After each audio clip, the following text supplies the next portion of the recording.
بسم اللہ الرحمن الرحیم۔ محترم ناظرین، السلام علیکم۔ ایک یہودی کو رسول خدا صلی اللہ علیہ وآلہ وسلم سے چند دینار قرض واپس لینا تھا۔ ایک دن آپ راستے میں جا رہے تھے کہ وہ یہودی آپ کے پاس آیا اور اس نے کہا، جب تک آپ میرا قرض ادا نہیں کریں گے اس وقت تک میں آپ کو یہاں سے نہیں جانے دوں گا۔ نبی اکرم صلی اللہ علیہ وآلہ وسلم نے فرمایا، اس وقت ادائیگی کے لیے میرے پاس کچھ بھی نہیں ہے۔ یہودی نے کہا، جب تک آپ میرا قرض واپس نہیں دیں گے میں بھی آپ کو یہاں سے جانے نہیں دوں گا۔ آپ نے فرمایا، اگر یہ بات ہے تو میں تیرے ساتھ یہیں بیٹھ جاتا ہوں۔ یہ کہہ کر آپ اس کے ساتھ بیٹھ گئے۔ جیسے جیسے وقت گزرتا گیا آپ کے صحابہ وہاں جمع ہوتے گئے۔ جب انہوں نے یہودی کی یہ جسارت دیکھی تو انہوں نے اس کو سزا دینے کا ارادہ کیا۔ آپ نے انہیں ہر طرح کی تادیبی کارروائی سے روک دیا اور فرمایا کہ تم دور چلے جاؤ۔ حکم رسول کے تحت صحابہ دور چلے گئے۔ سورج لمحہ بلمحہ گرم ہو رہا تھا اور اس کی تپش سے آپ کو اذیت پہنچ رہی تھی، یہاں تک کہ آپ کے چہرہ اطہر سے پسینہ بہنے لگا۔ اس کے باوجود آپ نے کسی طرح کے غصہ کا اظہار نہ کیا اور کوئی سخت جملہ نہ کہا۔ آپ سارا دن وہیں بیٹھے رہے اور ظہر، عصر اور مغرب و عشاء کی نمازیں وہیں پڑھیں۔ پھر رات چھا گئی۔ آپ نے رات بھی وہیں بسر کی اور فجر کی نماز بھی وہیں پڑھی۔ صحابہ یہودی کو ڈرانے دھمکانے لگے۔ آپ نے فرمایا، تم اس سے یہ کیسا سلوک کر رہے ہو؟ صحابہ نے کہا، یا رسول اللہ، اس کی یہ جرت کہ آپ کو یرغمال بنا کر اپنے پاس بٹھا لے۔ آن حضرت صلی اللہ علیہ وآلہ وسلم نے فرمایا، اللہ نے مجھے اس لیے نہیں بھیجا کہ میں کسی ہم پیمان یا کسی اور پر ظلم کروں۔ جب دن چڑھا تو یہودی نے کلمہ اسلام پڑھتے ہوئے کہا، اشہد ان لا الہ الا اللہ و اشہد ان محمدً عبدہ و رسولہ۔ میں اپنی دولت کا ایک حصہ راہ خدا میں دیتا ہوں۔ میں نے آپ کو اس لیے نہیں روکا تھا کہ میں آپ کی توہین کروں۔ اس ذریعے سے میں آپ کے پیمانہ صبر کو آزمانا چاہتا تھا، کیونکہ تورات میں نے آپ کی یہ صفت پڑھی ہے، محمد بن عبداللہ مکہ میں پیدا ہوگا اور طیبہ کی طرف ہجرت کرے گا۔ وہ تندخو اور سخت مزاج اور بیہودہ گوئی کرنے والا نہ ہوگا اور کوئی جھوٹی بات زبان سے نہیں کہے گا۔ اس طرح سے میں نے آپ کو یہاں رکھ کر اس بات کی تصدیق کی ہے کہ تورات نے بالکل سچ کہا تھا۔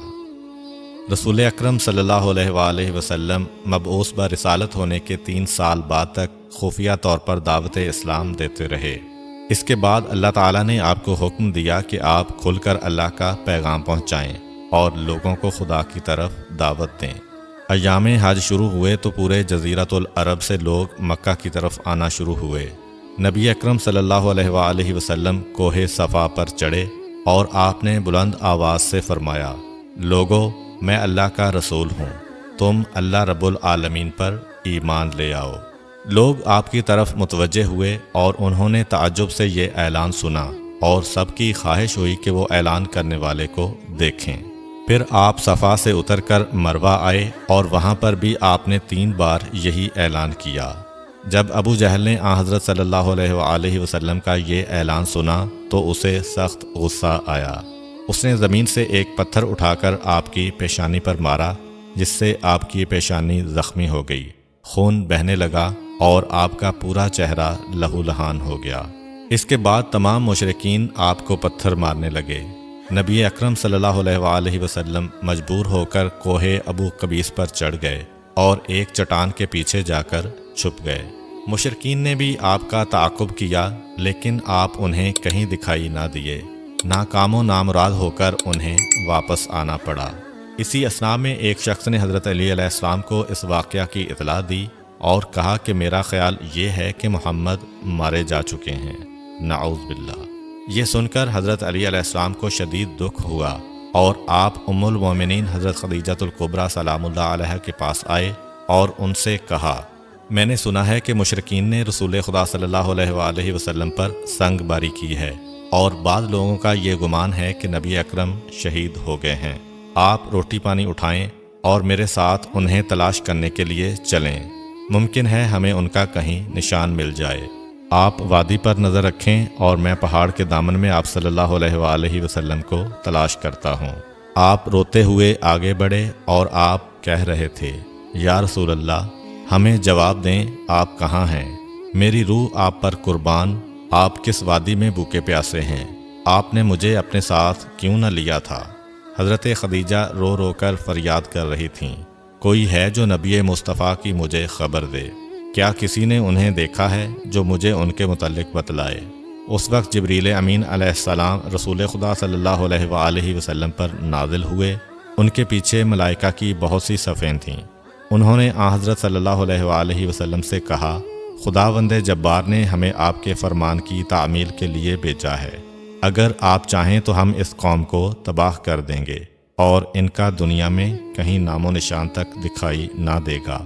رحمت للعالمین نے فرمایا، میں نبی رحمت بنا کر بھیجا گیا ہوں، میں عذاب و انتقام کا حامی نہیں ہوں۔ پروردگار میری قوم کو معاف کر دے، وہ مجھے جانتے نہیں ہیں۔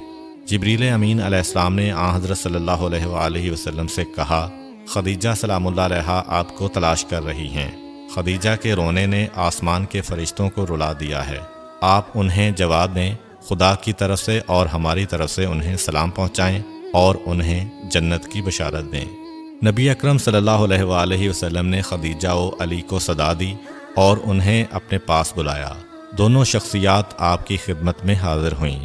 انہوں نے آپ کی پیشانی پر پٹی باندھی اور گھر لے آئے۔ جب مشرکین کو معلوم ہوا کہ نبی اکرم صلی اللہ علیہ وآلہ وسلم اپنے گھر آ چکے ہیں تو انہوں نے گھر کا محاصرہ کر لیا اور سنگ باری شروع کر دی۔ حضرت علی علیہ السلام اور حضرت خدیجہ سلام اللہ علیہا آپ کا دفاع کرنے لگے۔ جب سنگ باری میں معمولی سا وقفہ ہوا تو حضرت خدیجہ گھر سے نکلیں اور انہوں نے چیخ کر کہا، فرزندان قریش، کیا تم سے حیا رخصت ہو گئی ہے؟ تم اپنے قبیلہ کی معزز اور محترم خاتون کے گھر پر سنگ باری کرنے لگے ہو۔ اگر تمہیں خدا کا خوف نہیں ہے تو دوسرے لوگوں کو اپنے اوپر ہنسنے کا موقع نہ دو اور اپنے لیے ہمیشہ کی ذلت و بدنامی تو نہ خریدو۔ جب مشرکین نے حضرت خدیجہ سلام اللہ علیہا کی گفتگو سنی تو ندامت کے مارے ان کے سر جھک گئے اور وہ شرمندہ ہو کر اپنے گھروں کو چلے گئے۔ نبی اکرم صلی اللہ علیہ وآلہ وسلم نے دعوت اسلام کا آغاز ان روح فرسا واقعات کے ساتھ کیا تھا۔ آپ پر کروڑوں سلام ہوں۔ آپ نے لوگوں کو گمراہی و ضلالت سے بچانے کے لیے قدم قدم پر تکالیف اٹھائیں اور صدمے برداشت کیے۔ امید کرتا ہوں کہ آپ کو آج کی ویڈیو اچھی لگی ہوگی۔ اگر آپ کو ہماری ویڈیو اچھی لگی ہے تو ویڈیو کو لائک کریں اور مزید اس طرح کی ویڈیوز دیکھنے کے لیے ہمارا چینل سبسکرائب کر لیں۔ ملتے ہیں نیکسٹ ویڈیو میں، اجازت دیجیے، اللہ حافظ۔